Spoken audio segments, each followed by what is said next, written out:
seria uma violência por parte de Deus. E as leis cósmicas são leis de amor.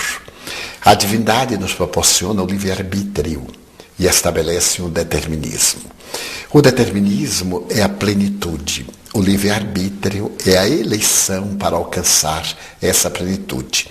Muitas vezes o espírito egotista elege para si direitos que não permite ao seu próximo.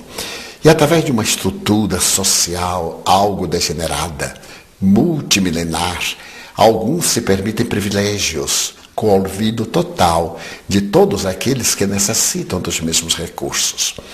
Então, os bens da fortuna que deveriam ser repartidos socialmente com justiça ainda se encontram nas mãos da avareza. E por isso ocorrem esses disparates. Mas aqueles que hoje usufruem com verdadeiro exagero voltarão na carência, por causa do mau uso que fizeram dos dons e dotes que lhes foram emprestados. A riqueza concentrada em uma mão deve ser qual fonte de água viva que espalha a fecundidade e o bem-estar ao seu derredor. Ó vós, ricos, que empregaste segundo as vistas do Senhor, o vosso coração será o primeiro a desdendar-se nessa fonte belfageja. Já nessa existência fruireis dos inefáveis gozos da alma, em vez dos gozos materiais do egoísta que produzem no coração o vazio. Sendo o homem depositário, o administrador dos bens que Deus lhe pôs nas mãos, contas severas lhe serão perdidas do emprego que lhe haja dado em virtude do seu livre-arbítrio. O mau uso consiste em os aplicar exclusivamente na sua satisfação pessoal. O bom uso, ao contrário, todas as vezes que deles resulta um bem qualquer para outrem. O merecimento de cada um está na proporção do sacrifício que se impõe a si mesmo. A beneficência é apenas um modo de empregar-se a riqueza. Ela dá alívio à miséria presente, aplaca a fome, preserva do frio e proporciona abrigo aos que não têm, moradores de rua. Dever, porém, igualmente imperioso e meritório é o de prevenir a miséria. A missão das grandes fortunas, missão a ser cumprida mediante os trabalhos de todos os gêneros, que com elas se podem executar. Porquanto o trabalho desenvolve a inteligência e exalta a dignidade do homem. Trabalho de todos os gêneros, um jogador de futebol, qualquer um, comerciante.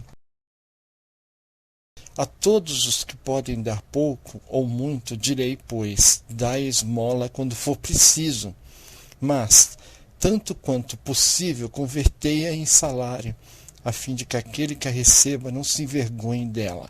Fenelon, Ângelo, 1860, Evangelho segundo o Espiritismo. Meus amigos, num outro texto diz o seguinte: aquele que não se comove com o sofrimento alheio terá que passar pelo mesmo sofrimento para aprender a se comover. Isso é muito real. Se você está numa situação boa, não se comove, na outra encarnação, pode ter certeza que você vai vir numa situação difícil economicamente, para você aprender a ter compaixão do próximo. Não vos canseis pelo ouro. Só levarei comigo o que me pertence à alma, ou seja, as boas e as más qualidades que serão pesadas na balança de uma rigorosa justiça. Gente, muito sofrimento tem por aí, é a aplicação dessa justiça. Serei julgado com tanto maior severidade, quanto mais a minha posição terrena tenha me facilitado as ocasiões de fazer o bem que não fiz. Isso é muito grave. Você chega lá no plano espiritual com uma dor na consciência terrível e depois volta à situação difícil. Deus conhece as nossas necessidades e a elas provê, conforme for necessário, mas o homem insaciável nos seus desejos nem sempre contenta-se com o que tem. O necessário não lhe basta, ele quer também o supérfluo.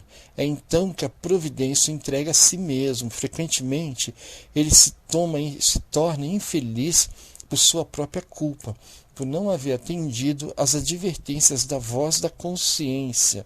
Os espíritos falam silenciosamente no nosso pensamento, sem percebermos. Deus o deixa sofrer as consequências para que isso lhe sirva de lição no futuro. Evangelho segundo o Espiritismo.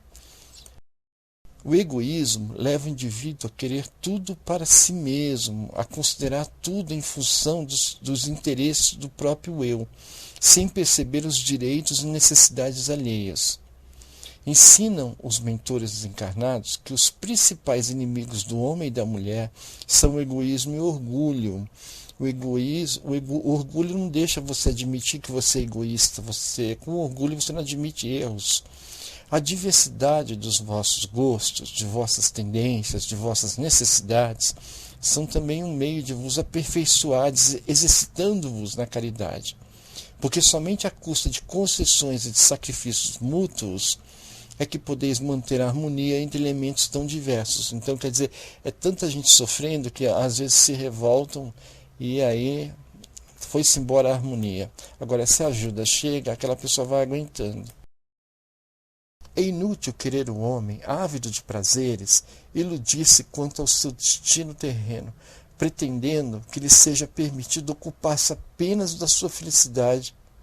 Então você veja, não é possível você só se preocupar com você e com sua família, o resto que exploda. Acontece de o outro estar perturbado, acabar com a sua felicidade. Para ser cristão, já não se precisa enfrentar a fogueira do mártir, nem o sacrifício da vida nas arenas romanas, mas única e simplesmente o sacrifício do egoísmo, do orgulho e da vaidade. Gente, é isso aí, vamos seguir o ensinamento pelo amor para que a dor não precise nos visitar. Um espírito protetor.